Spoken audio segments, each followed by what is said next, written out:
The biggest issue facing this industry moving forward is supply moving in and continuing to replenish in a world where more and more people are waking up to the merits of owning something, an asset that is just barely above 50% its all-time high from 40 years ago.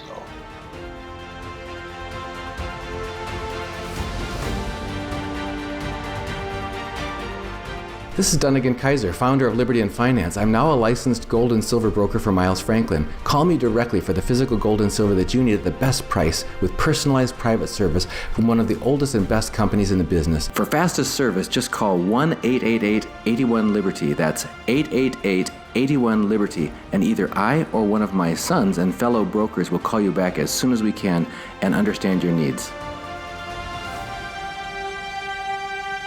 Welcome back to Liberty and Finance. We're here for the weekly market update with Miles Franklin Precious Metals CEO Andy Schectman this Tuesday, June 8th, 2021.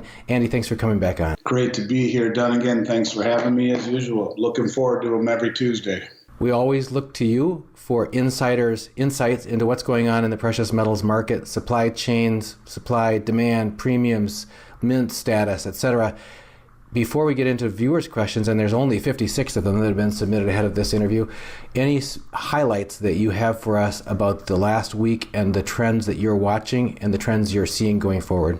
Yeah, I mean, I guess to me, one of the most startling trends or one of the most startling facts is that the U.S. Mint, it's almost been 2 months, really, for the most part, since the Mint has produced any silver eagles, and 4 or 5 weeks since they produced any gold eagles or gold buffaloes, anything substantive whatsoever. And I wonder, I mean, the conspiratorial hat comes out and makes me wonder, are they being instructed not to exacerbate what certainly appears to be a shortage in good delivery bars, both 400-ounce gold good delivery bars and also the silver 1,000-ounce bars? Are they not pushing to get those blanks from the refiners?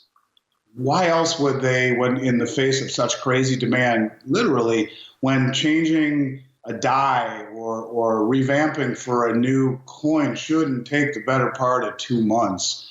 And it makes me wonder why they haven't. But anyways, to me, that to me is kind of emblematic of what we've seen in this industry, part and parcel, across the board, differing from other places, but the challenges of getting product with any regularity, trying to plan and create logistics, a flow. When you look at the U.S. Mint, when you see no numbers coming out at all in silver, and for almost 8 weeks, and nothing in the last 4 weeks or so with gold, buffaloes, or eagles, you can understand why the premiums are where they are. And I just wonder if this is a trend that we will continue to see. Does it open up at all with the Type 2 issuance? The fact that really we've already emptied the coffers with Type 1, I wonder what the second half of the year will bring. And with increased demand and a U.S. Mint more or less on hiatus, it doesn't bode well for product moving forward, at least until we see something loosen up the supply chain that really seems to be gummed up right now, Dunnigan. It's interesting you were talking about the outflows from the off-taking from the COMEX. We had a talk with Rick Rule from now Rule Investment Media on Sunday night. Got that interview posted for people to check that out. He was talking about the 50 million ounces of silver that Sprott has purchased because of inflows of cash into their PSLV fund, so they had to buy physical silver to back it up. And he said they pretty much drained North America. But based on a question that was submitted by a viewer, I asked him, and he actually said the nature of which Sprott goes after, they're buying on the open market, in-system eligible silver bars, but not off of the COMEX, but these would have been eligible for being inflows to COMEX, and because Sprott's been taking off all of that, it really has impacted metals that are available to replenish COMEX stores. So it's quite interesting to see, concern on both sides there. So, and it's really important people understand this. The other day I did a video, and I don't know if it was with you or with someone else, and someone said, look, these dealers can do 1,000-ounce bars, and there isn't a shortage in 1,000-ounce bars. Well, at first I went to those websites, and a lot of these online websites, if you type in 99999 in the quantity, you'll see how many they have. Well, each of them had one. And I replied back to them in the notes section, and I guess I just want people to understand that this really is happening. To whatever degree people want to believe it, do. But Steve St. Angelo put out a great chart the other day, Steve St. Angelo, SRS Rocco, where he showed going back over the past 20 years or so, the components of demand in silver, where 80% of the demand typically, going back at least 20 years, is related to industrial, with the very tip, 20% related to monetary. And if you look at 2020 and 2021, it's really shocking in that it's almost inverted, where you have an explosion in monetary demand. And now you have all of these new technologies that are bringing with it, and all of these new industries that are bringing with it a massive need on the industrial side for silver. And let's not forget that you find 500 ounces or so in the tip of every Tomahawk cruise missile. And so the need for silver in a digital world, in a military industrial world, and in a world that's waking up to its monetary applications is exploding. And it's becoming very, very difficult to source product. When people call and ask me for 1,000-ounce bars, it used to be the easiest thing in the world to get, and now it is not easy to get them in any quantity, with any regularity. And I guess it's the same trend that we continue to see. So to me, this is the biggest issue facing this industry moving forward is supply moving in and continuing to replenish in a world where more and more people are waking up to the merits of owning something, an asset that is just barely above 50% its all-time high from 40 years ago. We have a question here from a viewer about how those shortages that you're talking about affect premiums.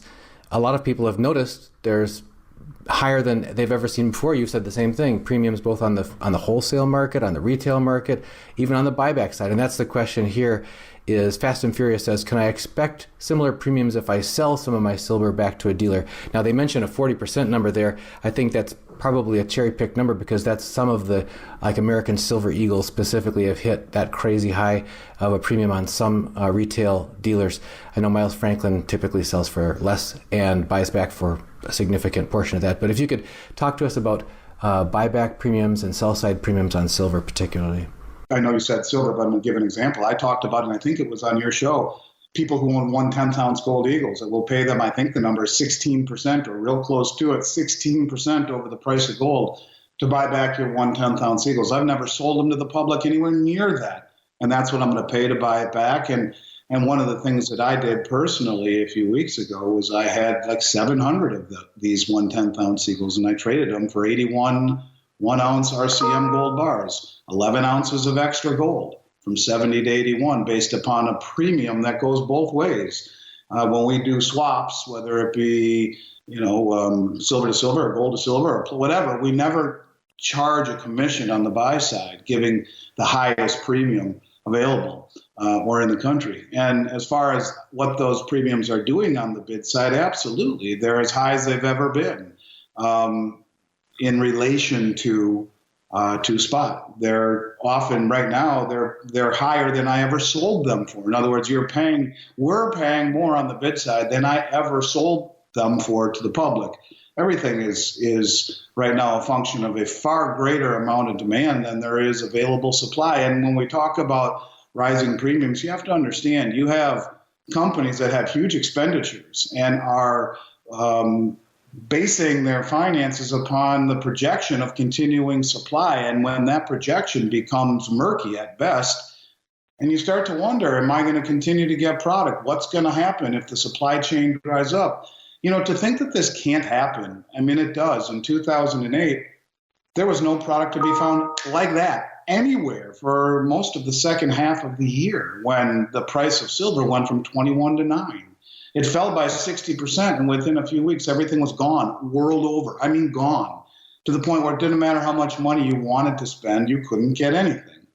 And so when we talk about these types of things happening and the possibilities, I'll tell you that never have I seen it more clearly than it is right now, but never based upon demand that we're seeing right now. I had other ideas in mind, but I'll tell you right now that I think that the demand is greatly outweighing the ability of the producers and the mines to keep up. And then you look at the U.S. Mint, who hasn't issued anything in 2 months in silver. Why? Is there a bigger agenda we're all missing? I don't know, Dunnigan, but it's a big deal, and I think people will start talking more about this industry-wide pretty soon. Could we talk just for a moment about the meaning of the fact that the premiums exist to get physical versus the spot price? Because there's been quite a bit of voices, some people have commented under our videos here saying that, folks, that's just evidence of what free market pricing does. When you have a free market out there, people trying to get their hands on physical, that's the real price of physical silver, is the price at which it's changing hands. Well, yeah, absolutely. And I mean, it's also the price of what a company like mine will buy them back for as well. But yeah, that's exactly right. The premium is a function of supply and demand. It's also a function of production and distribution and all of that kind of stuff. But, look, the premium has a life onto its own. And the premium is something that continues to rise in a manner that I never thought we would see. I never thought we'd see premiums like this. And it's been this way for the better part of a year and a half. Is this a new phenomenon? Is it here to stay? It's not like they can go out and when you talk about a global shortage of refinable gold and silver or refined gold and silver, it's not like you can go out and get some real quick or open up a new project. I mean, there's a shortage of supply, period. And it's beginning to reflect in high premiums because you have more people for the first time acknowledging that this is a place to park your money in a world where all fiat currencies are being debased right out in front of us. So I think that's really what it is that, us hard asset people, we're the pimple on the elephant. And, the elephant's starting to break out pretty bad in pimples everywhere. And I think that is having an effect on the global supply. So I don't see it changing. I truly don't. I've been consistent in my message since 2020 about this. And I'm always early. I mean, everything that I base my opinions upon not only what I see, but mathematics, economics, and in this case, 31 years worth of watching the supply chain move in a very free-flowing manner. And right now, it's unlike anything I've ever seen, where two people working literally 24 hours a day, 6.5 days a week, have a real challenge of keeping product coming in the door on a continual basis. We have a related question from a couple different viewers, and I'll summarize them with this one. Dr. Dog Will Hunt asks, do you see premiums on silver and gold ever significantly going lower from here?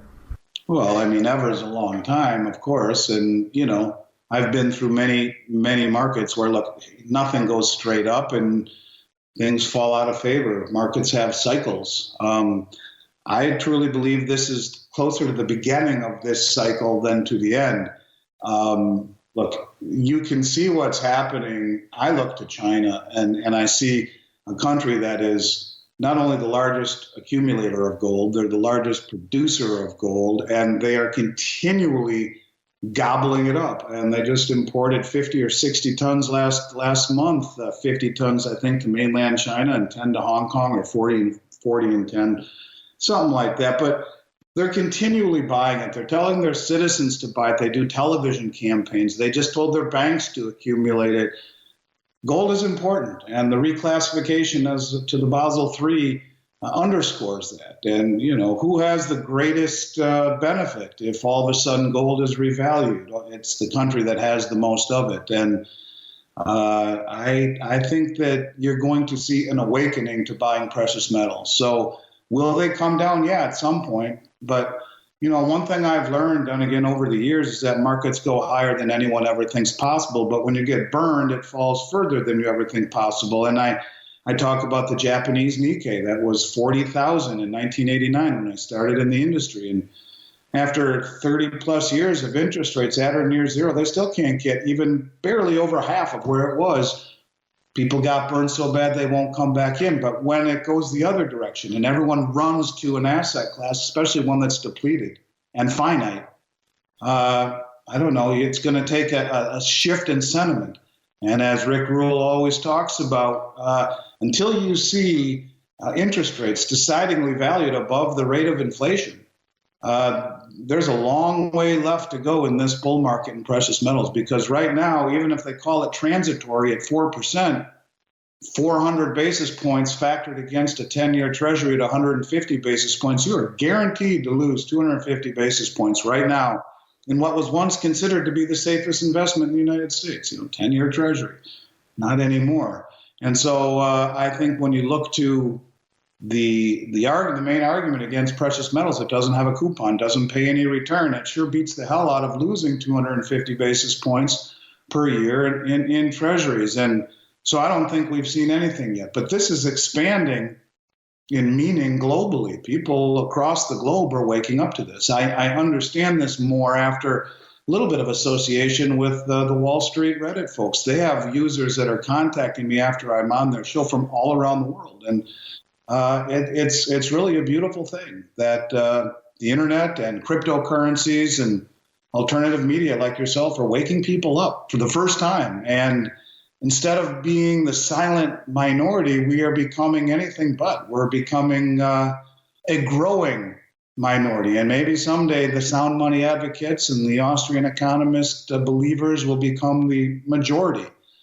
But until those days happen and we see some sort of a normalization in markets where where price discovery is something that becomes a little bit more organic, I think we have a long way to go. And with that being said, in a market that struggles to keep up with just this small amount of people globally, no, I don't see premiums coming back for a long time. And in fact, I can see them getting worse. As people look forward to what are some next steps ahead, we have this question that comes up. I know that clients who talk to me on the phone ask it, so we're going to ask it here with you on behalf of everyone.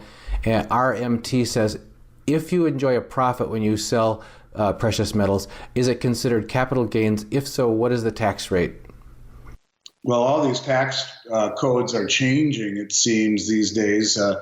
With the new proposals. But as it is right now, it's a 28% collectible rate, capital gains collectible rate of 28%. Ironically, that's the same rate you pay if you own GLD or S. These are two ETFs where if you sell it, you are taxed at the 28% collectible rate. It's interesting. I haven't seen what the proposal would be if Biden is able to raise capital gains up to north of 40% like he wants. What will he do to collectibles? Will he forget to do that? Will those slide under the rug? I don't know. But it's also important to note that when you do trades, like you sell something and you want to write it off using a loss or a gain against a loss, as it pertains to precious metals and the collectible rate, you can sell it and apply it. There's a slight switch formula that your accountant would use.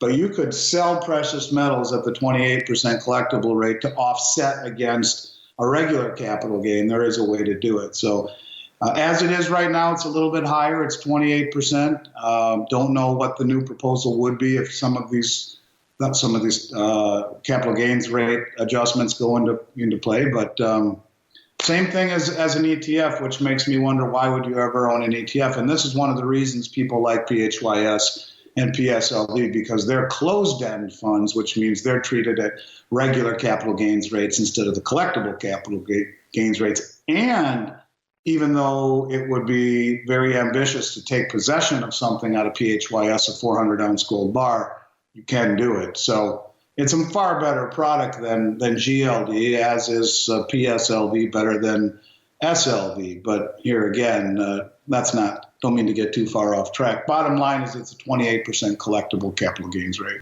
A related question that I've had multiple people ask me about who are setting up precious metals IRAs is if they establish a Roth IRA. I know we've asked you this before, and again, to say that we're not tax advisors, but from your understanding, if people establish a Roth precious metals IRA and they enjoy gains after they made a purchase underneath their IRA, when they go to liquidate those holdings, capital gains still apply, or capital gains free because of the Roth stat? No capital gains, they're free. And let's remember that in an IRA, when we talk about liquidation, to me, when most people think of liquidation out of an IRA, that means selling their investment and going to cash. In the case of a precious metals IRA, one of the options is an in-kind liquidation or an in-kind distribution, where instead of selling the metal, which you can do, and then the funds are paid to the custodian, who then gives you a check or sends you a wire through liquidation or distribution, you can take what's called an in-kind distribution or liquidation and just request that all of your metal be shipped to you in lieu of a cash liquidation, which is pretty cool. And look, if you believe enough in it to own it in your investment, in your IRA, the ability to take possession of it is very cool. And especially for people who are, in their late 50s or older, either shortly beginning distribution. Now we're talking traditional rather than Roth, but both apply here. But, it allows you to make a much bigger splash in the gold pool without writing out a bigger check. When you take that distribution in metal, in kind, as it's called, you're taxed at regular income tax rates as long as you're over 59.5. But even people who set it up prior to that, you could still request all the metal be immediately sent to you. Now you would pay your income tax and a penalty of 10%. But I think, for people who want to acquire more precious metals without writing out a check, this is a nice way to do it. Some people are concerned about how stable metals will be going forward. Everybody is interested in a safe haven. They're interested, perhaps, especially silver advocates, in potential nominal gains because of a lot of the scarcity issues that you talked about. But here's the flip side of the coin, and that's the potential for downside. If we could get you to talk in on that. Fat Vegan says, what would you say the key drivers of precious metals are today? I think you've already addressed that to a large extent. Are there any real threats that you could see happening to cause gold and silver to diminish in nominal value? There's so much changing. Then again, there's, you have a dollar that's truly being destroyed in terms of its purchasing power. And,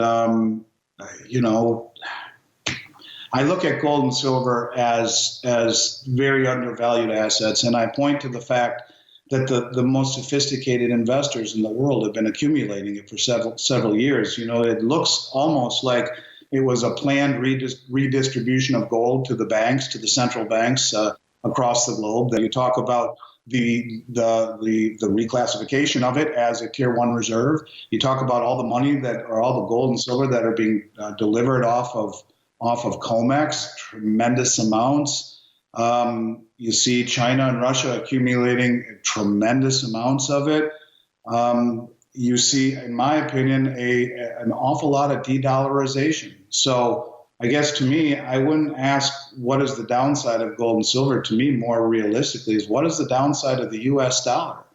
I mean, you have almost a $30 trillion debt that doesn't even take into account Medicare and Medicaid, and government and military pensions and Social Security and all of this new modern monetary theory. You have a Federal Reserve that is all but monetizing the debt right now. I mean, they're not directly buying it from the Treasury, but pretty darn close. And so you have a situation where, to me, the biggest threat isn't how much gold should you own and what is the downside in silver. And there's downside in everything, in anything. But the question I would ask is, what exposure do you want to a currency that's $130 or $40 trillion in the hole at the lowest interest rates in human history? And when you talk about a Federal Reserve that is monetizing the debt, the only one foolish enough to buy treasuries that are earning 250 basis points under inflation, you have to start to wonder, what does that ultimately mean for the dollar? And ultimately, to me, that means higher interest rates, because it's the only way out, and it's going to be very painful. But if interest rates don't normalize in the face of monetization of assets, it will. I mean, that's just the way it works. The more money creation and inflation, and as the rest of the world backs away, and then you look at a country like China that's massively accumulating assets, not just precious metals, but real assets and infrastructure and corporations and future oil production and the huge project they're doing in Africa. And they're going to come out, I believe, with their new Chinese digital yuan and peg it to gold. And it will happen when the dollar starts to spiral down the inflationary drain. I think that's their trump card. They're waiting to pull it out. They're not going to do it yet until they've sucked as much out as they possibly can. They don't want to be the match that lights the fuse, that blows everything up. But I think that's what they will do. The fact that they import and accumulate and produce more gold in the world than anyone, that they're taking possession of north of 10 tons a month for far back as you can see, I think that's their wild card. And when you see the new initiative between Asia and Africa, where 70% of the population is being connected and of human population and using the new digital yuan, I think that's the real problem here. It's not gold and silver. And what the downside, to me, it's more the downside of the currency, of the U.S. dollar. I think gold and silver, quite frankly, are a life raft. And I just don't see that being a real issue right now. You made me think about how a dollar ain't worth what it used to be. And back when a buck was worth what a buck was supposed to be worth, according to the Coinage Act of 1792, can you talk to us about the weekly special? Because I believe it has something to do with that. Yeah, we have, I think I have 11 full bags, $11,000 face value of Mercury Dimes. And I'm pretty darn sure we'll be a couple dollars cheaper than anyone in the country on these at $6.99 over the price of silver. They're really iconic. They're really amazing dimes. For people who like junk silver, one of the arguments that people often make about junk silver, and I buy it, is that, well, if the you-know-what hits the fan, someone's going to say, well, I don't just want your dirty dimes and quarters. And most people have never seen a Mercury dime before. They're very cool, and they're very iconic, and they immediately inspire a nostalgic reaction. So I think from a standpoint of barter, from a standpoint of something truly iconic, really, it's a piece of Americana, these are really cool. And so we are offering those until they're gone at $6.99 over. $6.99 over spot per ounce. And I wanted to add something from a prepper standpoint, from our roots in this channel as reluctant preppers, is one of the things we talk about with survival silver or constitutional silver is recognizability.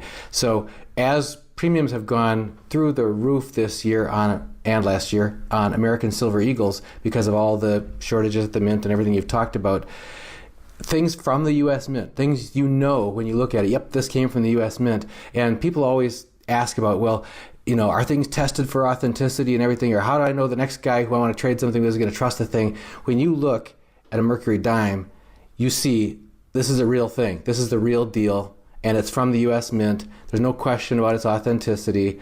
And people immediately go right to, it's like it strikes something that's a few generations back, several generations back in our heart that knows this is when money was real money. You know, this is when our currency was real, and people know it when they see it. So, and it has the rings true with silver as well. Absolutely. No, I think it's from a standpoint of pre-65 silver. It's by far, I like them better than the Barber dimes. To me, they're my favorite. They're very, very, very neat, and there is an immediate reaction when people see them. So from a standpoint of protection, like you're talking about, to me, it's as good as it gets.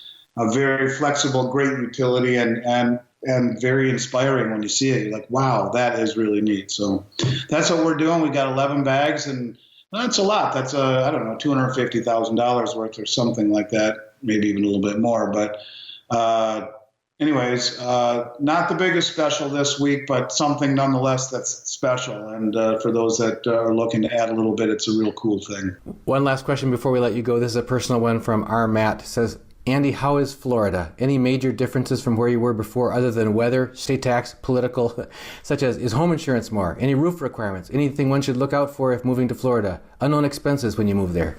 Yeah, well, that's interesting. You come from Minnesota, and it's a different experience, first of all, trying to hire people for example, an electrician, or I've been fortunate enough to land in a golf community, and I make friends pretty quickly. And I made some friends, and there's a large group of about 32 guys that play golf in the mornings a few days a week. And I've gotten to know several of them. And the common theme is that there's a lot of scams in Florida. Be careful. And as it pertains to handyman and getting people here, work ethic isn't the same. I'll tell you that getting insurance in Florida was absolutely ridiculous because the house that I bought there several years ago, they had a broken pipe upstairs in one of the rooms. And although it was fixed, water problems here evidently are really, really, really big. And what I was told is that now insurance normally used to follow the insured. Now it stays with the home. And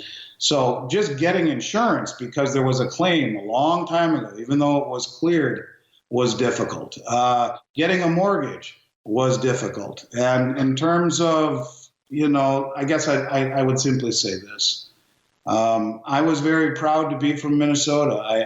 I've always loved it there. It was a great place to grow up. It really was, and a special place to raise a family and even better to be a kid in. But I am very thankful to be here. I didn't feel safe there anymore. I didn't recognize it anymore. And I'll take the annoyances of trying to find someone to do some plumbing I'll get 3 or 4 opinions on electrical work. I think it's all worth it because there's a different feeling down here and a different vibe. And people are living down here and I can't quite explain it. I've never really experienced anything quite like it being from Minnesota, but I would say there's a lot of like-minded people here who just want to be treated as an adult and make decisions appropriately yourself instead of being locked down or quarantined or told what to do. You're doing it the right way here. At least I think Governor DeSantis is. And I don't know, it feels good. I would recommend people come check it out. But yeah, getting a place, getting insurance, getting a mortgage, finding handymen, it's been a challenge, but worth it. Well, Andy, we really appreciate insights on any topic, including that one.